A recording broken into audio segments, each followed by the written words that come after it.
The reading this morning is from the 9th Psalm, verses 7 through 10. The Lord reigns forever. He has established his throne for judgment. He rules the world in righteousness and judges the peoples with equity. The Lord is a refuge for the oppressed, a stronghold in times of trouble. Those who know your name trust in you, for you, Lord, have never forsaken those who seek you.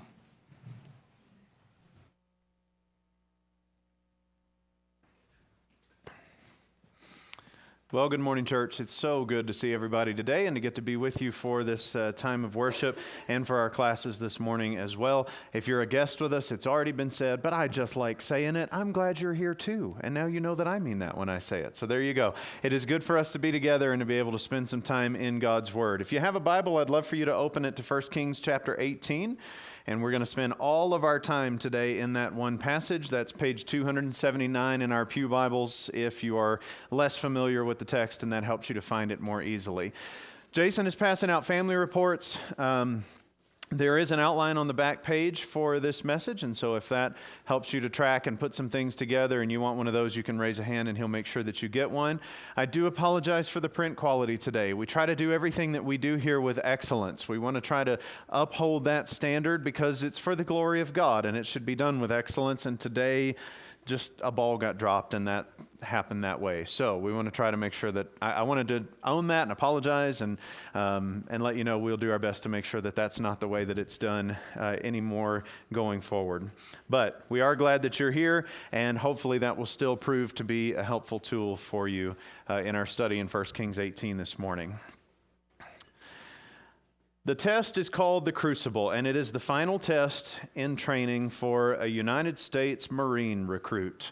The Crucible is a rigorous 54-hour training drill that demands the recruits to use everything that they have learned and gained in boot camp. It includes a total of 48 miles of marching. It simulates combat, and it deprives the men of food and sleep. It emphasizes teamwork, determination, physical strength, and it pushes the men to their limits. It's the toughest thing that a Marine will face in boot camp. It's the toughest thing he will face short of actual combat up to that point in his training. And as the saying goes, it really is one of those things that separates the men from the boys. It finds out, this test is going to help you find out what you're really made of. Only those who succeed in the test of the Crucible are given the honorable title of United States Marine. Only those who prove their mettle, who prove that they are tough through and through, that they can still come out with honor and integrity and toughness when tested to the utmost, are given that title to fight for the honor and freedom of this good country. The Crucible, a name that is taken from a device that's actually used to melt and refine precious metals like gold and silver. The Crucible is the Marine's trial by fire to prove what a man really is. If he can make it through that, he is really everything that we believed him to be. I think 1 Kings 18 is God's trial by fire. It is the crucible that finds out if God really is everything that his people believed him to be. This is where we're going to find out if all the things that have been said about him actually prove true, if he's really there, if he can prove his mettle when it counts the most. In 1 Kings 18, God is pitted in a challenge against the god Baal. Elijah is the man behind this challenge, and he takes it to the extreme, a trial by fire for both gods to find out which one is going to pull through. Now, the main characters in this story are Ahab and Elijah, and the story starts with kind of a lot of background preloaded to remind us that these men are majorly at odds with each other. Ahab and Elijah are not on friendly terms, and so we start in verse 17 with this conversation between the two of them. When Ahab saw Elijah, Ahab said to him, "Is it you, you troubler of Israel?" And he answered, "I have not troubled Israel, but you have, and your father's house, because you have abandoned the commandments of the Lord and followed the Baals. Now, therefore, send and gather all Israel to me at Mount Carmel, and the 450 prophets of Baal and the 400 prophets of Asherah who eat at Jezebel's table." Now, it's obvious from the very get-go that Ahab doesn't like Elijah, and why would he? He is the character who is calling out the kingdom and the way of life that Ahab is responsible for. Ahab's kingdom is one that used to worship Yahweh. Like, they formerly were people who used to worship the God that spoke to Moses at the burning bush. Now, admittedly, they didn't do it right, but at the very least, they tried to worship him in name. But at this point in their history, even that has been thrown out the window. We're not even trying that anymore. Now we're worshiping basically anything but the God who spoke to Moses at the burning bush. And in large part, that is due to the behavior of Ahab's wife, Jezebel. She's brought in idolatry and all kinds of religious practice that are foreign to the Israelites. And more than that, they're all out wrong, all out sinful. And meanwhile, in the midst of all of that culture, Elijah has been preaching a message from Jehovah God that is not tolerant of all these other behaviors. It says there is one God and one way to worship that God, because he is the only one who truly exists and even deserves to be worshiped. Kind of sounds familiar, doesn't it? And so Elijah's preaching this message of one God, and Ahab, the king of this very spiritually ambiguous nation, has no desire to listen to this man, and he considers him the troubler of Israel. But Elijah's going to make sure that you can call me that, you can reject my message, but I'm going to make sure that you see and know something that makes you make a decision. And that's what gets to the test that he sets up between God and Baal. Elijah is an interesting character to me because we have other places in the scriptures that say you shall not put the Lord your God to the test, but that is exactly what Elijah does right here in a very public way. But what's interesting about Elijah's test is that it's not just a matter of, God, will you prove yourself to me because I want you to? It's a matter of asking, God, will you prove yourself to these people because they need you to? That's the difference here, and that's what sets up this test. And so let's keep reading in verse 20. So Ahab sent to all the people of Israel and gathered the prophets together at Mount Carmel. And Elijah came near to all the people and said, how long will you go limping between two different opinions? If Yahweh is God, follow him. But if Baal, follow him. And the people did not answer him a word. Then Elijah said to the people, I, even I only, am left a prophet of the Lord, but Baal's prophets are 450 men. Here's the test. Let 2 bulls be given to us, and let them choose 1 bull for themselves, and cut it in pieces, and lay it on the wood, but put no fire to it. And I will prepare the other bull, and lay it on the wood, and put no fire to it. And you call upon the name of your God, and I will call upon the name of Yahweh. And the God who answers by fire, he is God. And all the people answered, it is well spoken. The Bible isn't always this dramatic, and it doesn't always tell a narrative in such crisp detail. But here, Elijah says exactly what he wants to do, how he wants to do it, and why he wants it done. This is one of those Clash of the Titans moments in the Bible. We're going to find out finally and really we're going to find out in one way, in one undeniable way, who really stands up in this moment. This confrontation is going to clarify once and for all what Elijah says it will clarify. Who is really God? What being, what idea, what governing power are you going to follow? One of them is actually God, and the other is nothing. And it's time for us to all know who. Now, you can't ignore the numbers part of this story. And really, that's one of the cool things about the Old Testament narratives over and over again, is they don't let us ignore the numbers. They remind us repeatedly that it doesn't really matter how many are on God's side. The point is that they are on God's side. And it doesn't matter how many stack up on the other side. It can be 185,000 troops in the day of Gideon. It can be a huge army surrounding Jerusalem in the days of Hezekiah. It can be 450 prophets up against Elijah. The point is not how many are on the opposite side, it's that God is on that side. And that's what the story is telling us here. The test is not at all going to be between the numbers. The test comes down to this one thing only. Who is really God? And here's how the first part of that test goes down. Start reading in verse 25.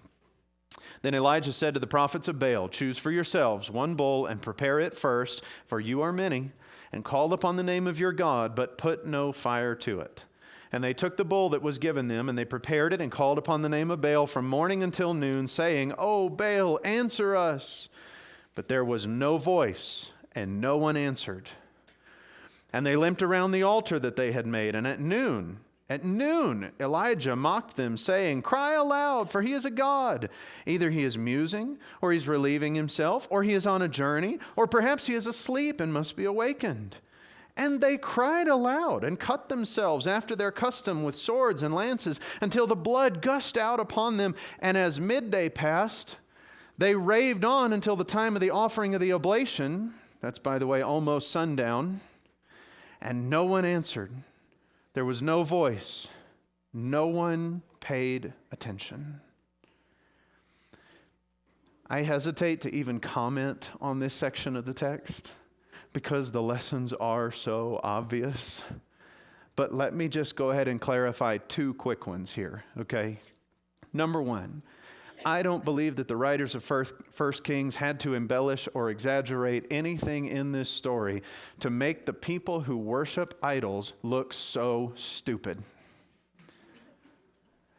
They look absolutely stupid, don't they? Now, that's one word that I almost never use in the pulpit, okay? Because I know for some families with little kids, it's like an offensive word, and we're not used to using that. We're not sure when it's the right and wrong times to use it yet in your life, and I get that, so I don't use it. But can I just say, it's the word I mean to use this time.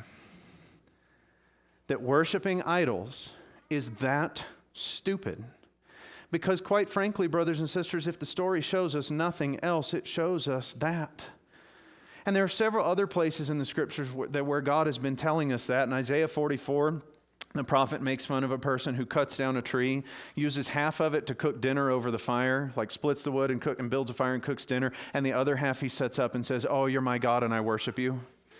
It's ridiculous, isn't it? The same thing in Jeremiah chapter 2. He paints the picture of people who worship idols as people who have gone from a spring that is overflowing with clear, clean, cool water, and they've gone over here in the sand and dug a pit to try to get a well that will fill up, and it will never fill up. It keeps leaking out. And he says one of those is what God is giving you. The other is what you're trying to create for yourself by worshiping these idols, and it's dumb. And God even says in Jeremiah that the angels are sitting in heaven laughing at you because that is stupid. Don't do that.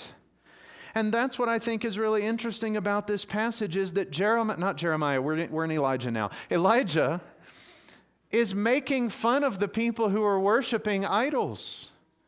And he is telling them this is absolutely ridiculous. And in the middle of the day, it's getting so bad that he says to them, hey, listen, you probably need to shout louder. Your God's a long way away, so he's having trouble hearing you. Or maybe he's just sitting up there somewhere, wherever he is in the heavens, daydreaming, and you need to snap him out of it.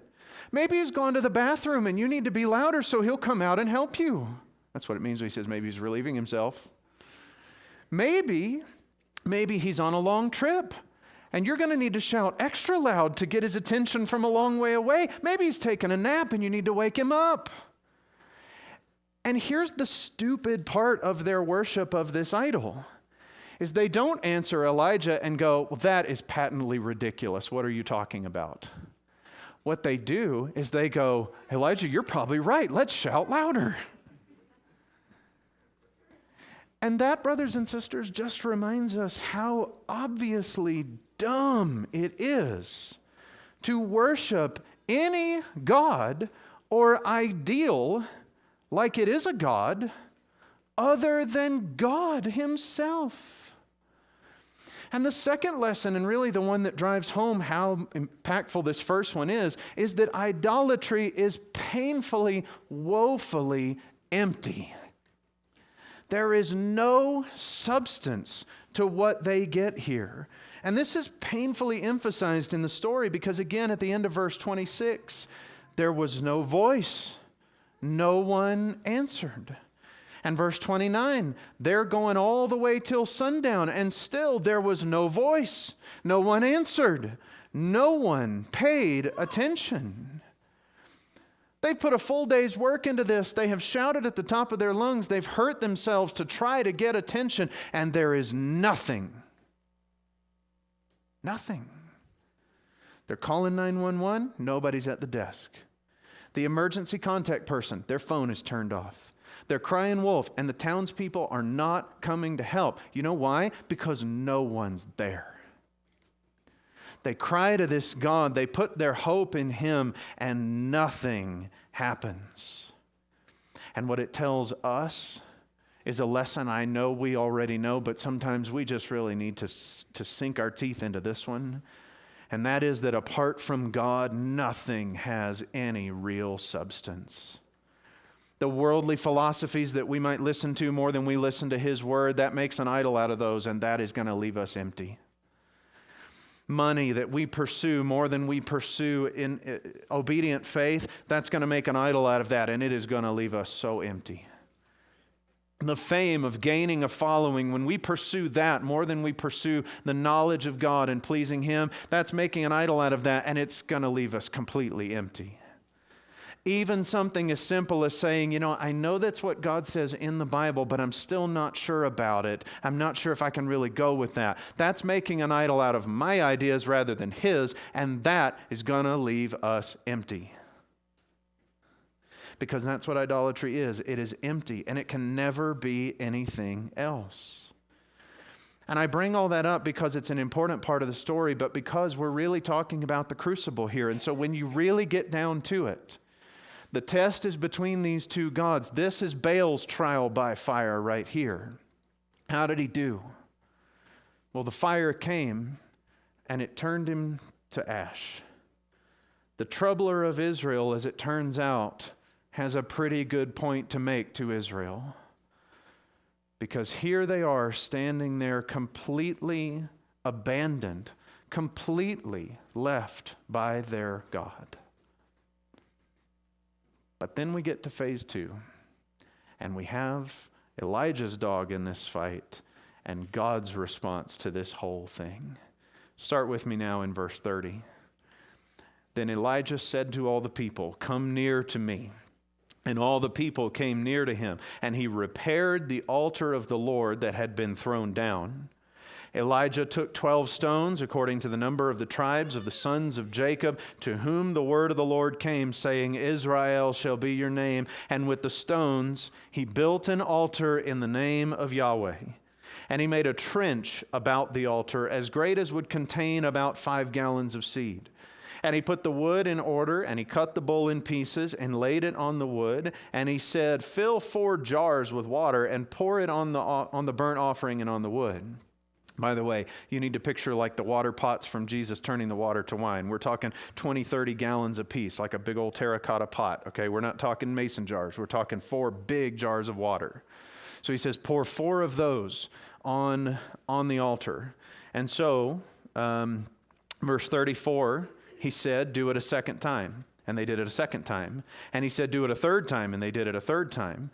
And verse 35, the water ran around the altar and filled the trench also with water. And at the time of the offering of the oblation, Elijah the prophet came near and said, O Yahweh, God of Abraham, Isaac, and Israel, let it be known this day that you are God in Israel, and that I am your servant, and that I have done all these things at your word. Answer me, O Yahweh, answer me, that this people may know that you, Yahweh, are God, and that you have turned their hearts back.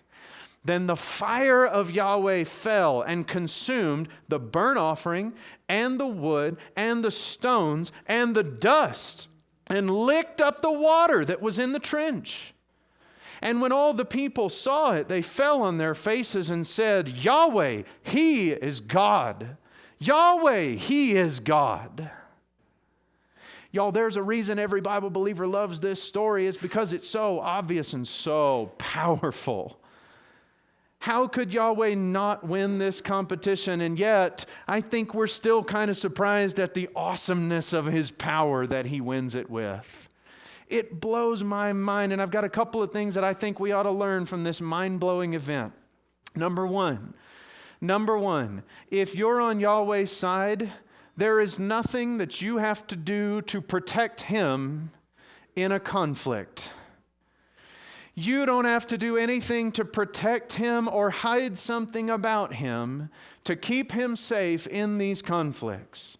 Now that's true in this story because Elijah just stands up in front of all these people and says, this is how it really is. But Elijah's not the only one who does that in the Old Testament. David does that. He marches into the valley with Goliath and he says, you have defied the God of Israel and the armies of the God of Israel, and you're going to pay for it today. He had nothing to hide about who his God was, and he stood on that truth. Jeremiah, again, another example. Jeremiah has nothing to hide in the message from God. It gets him thrown in a well and left there to die, and he doesn't care. He still stands on the truth because he has nothing to hide about the message of who God is. Hananiah, Mishael, and Azariah, you know them better as Shadrach, Meshach, and Abednego. They have nothing to hide from their king about who their God is. And so they stand before him and say, our God is able to deliver us from you, King Nebuchadnezzar, and if not, we still serve him anyway.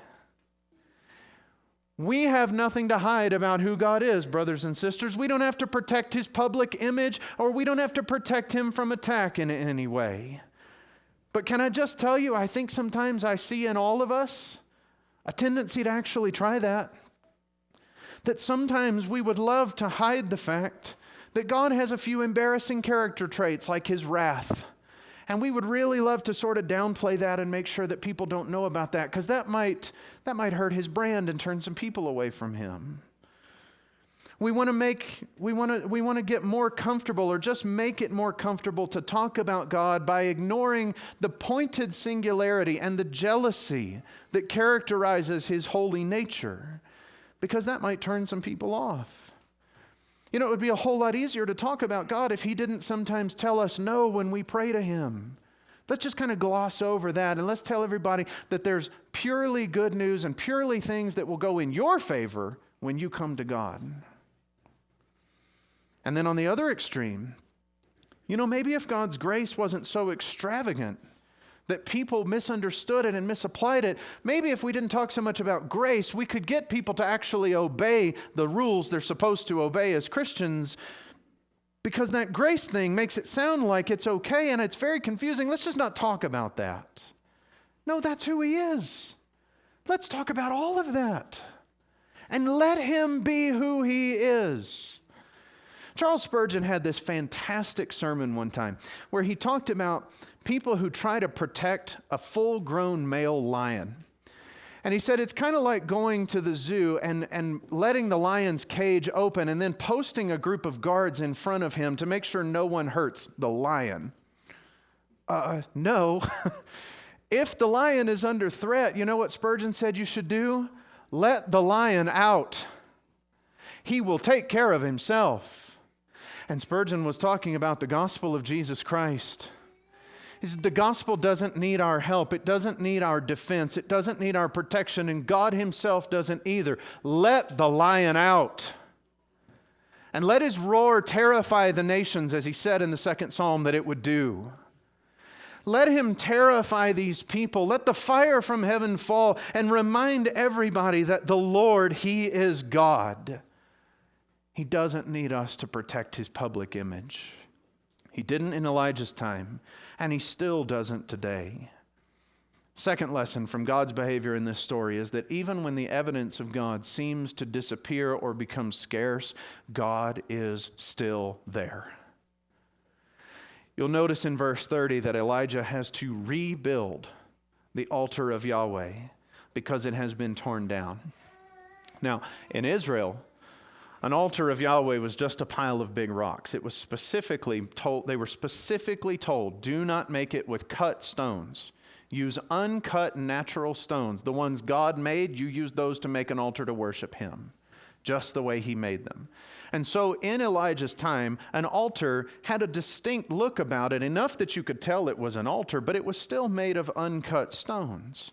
And I just imagine that when Elijah, near sundown, starts gathering up these 12 large stones and stacking them in an order that becomes an altar, that there must have been people in that crowd sitting there going, I had forgotten that there was an altar to Yahweh here. I had forgotten that's what this place was.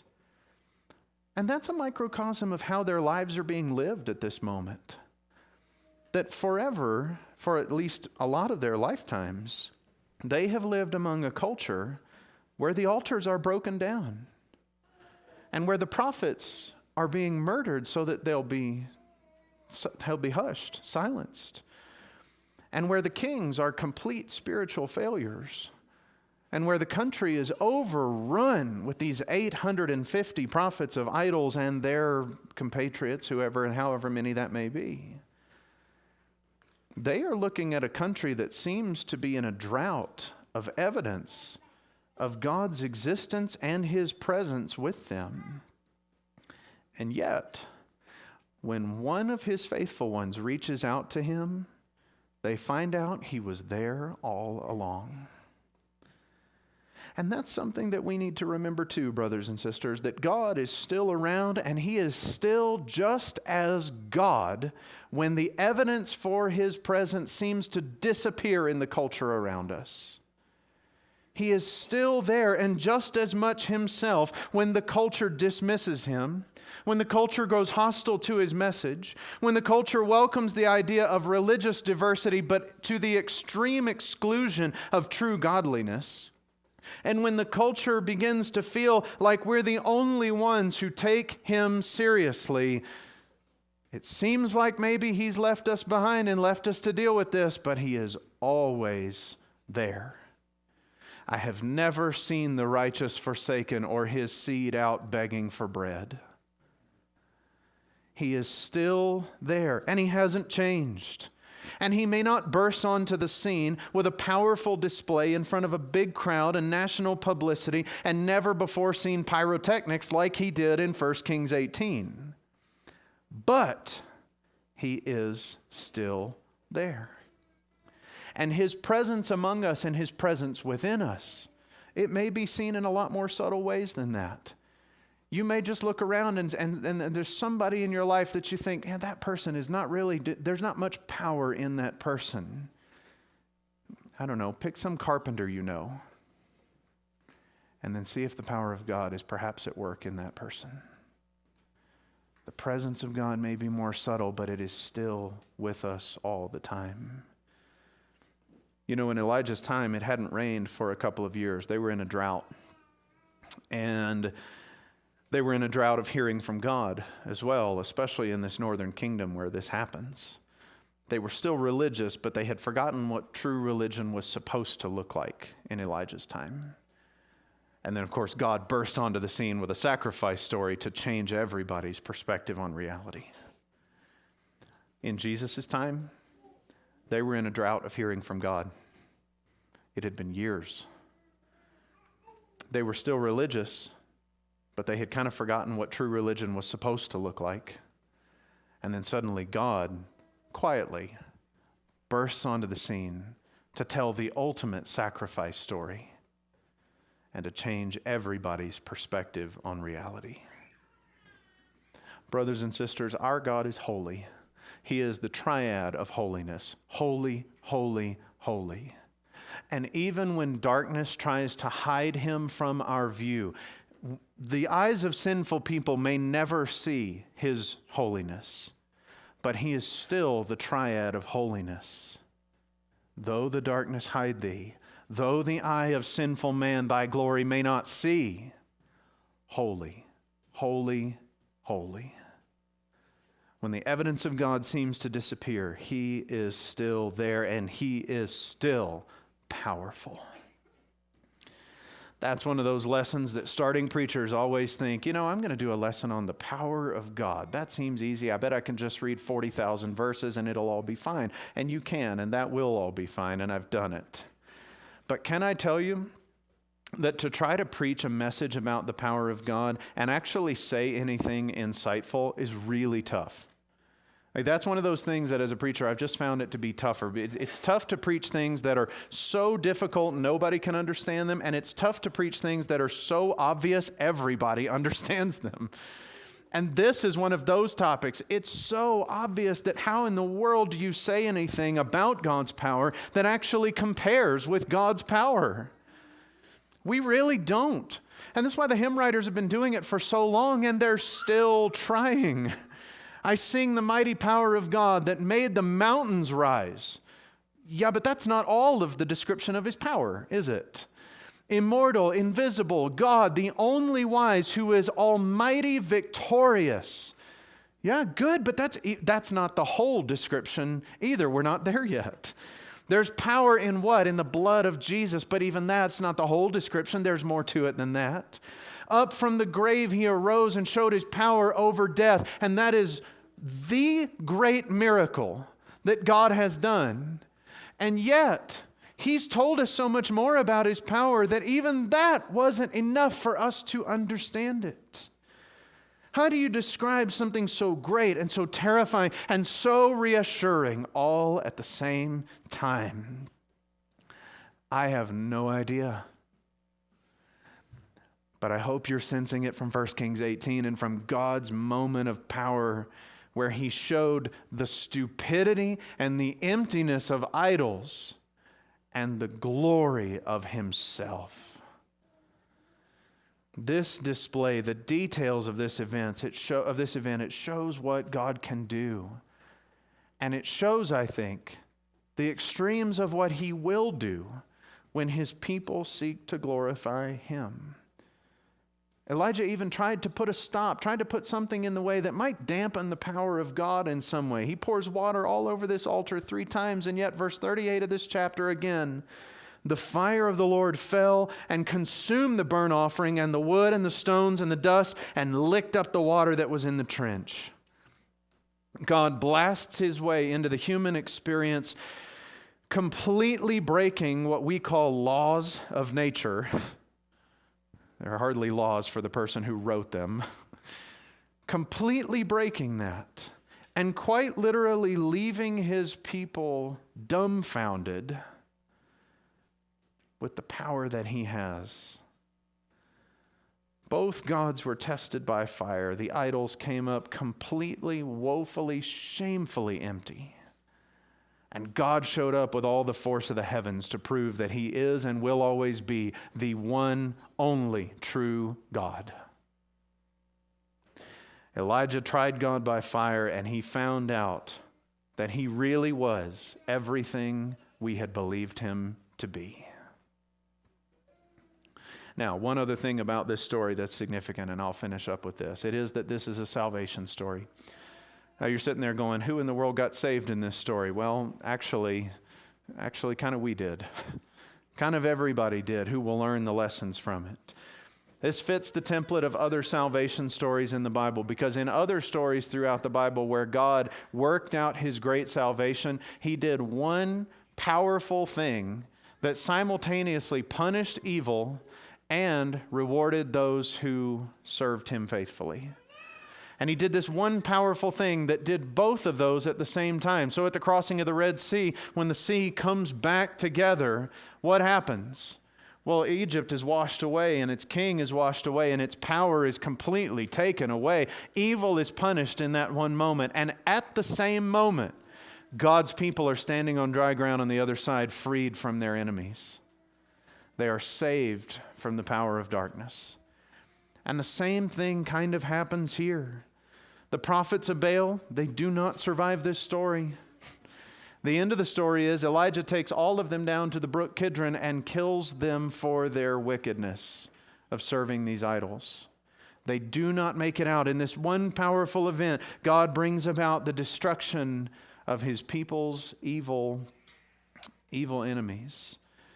And in this one moment, God saves Elijah from the hand of Ahab. The person who was faithful to God walks away unscathed. And that's what this story reminds us of. It reminds us that Christ has done the same thing, that in his death and his resurrection, God has defeated evil and he has given life to those who will be faithful to him. And that's our invitation.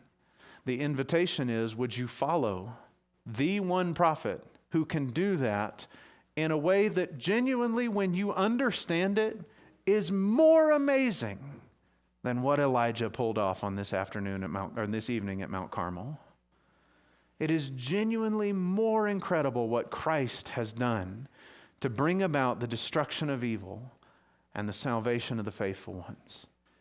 And if you want to know more about what that means and all that that is going to give you and require of you, then I would love to open the Bible and talk to you about how to become a disciple who lives for him. And I hope that for all of us, the reality and the heaviness of the presence of the true God of heaven and earth sinks in hard. And it reminds us that we serve a truly awesome God. If anything was worth an amen from today, that was it. You ready? We serve a truly awesome God. If we can help you with some way in your walk with Christ, why don't you come and let us know about that while we stand and sing this hymn together.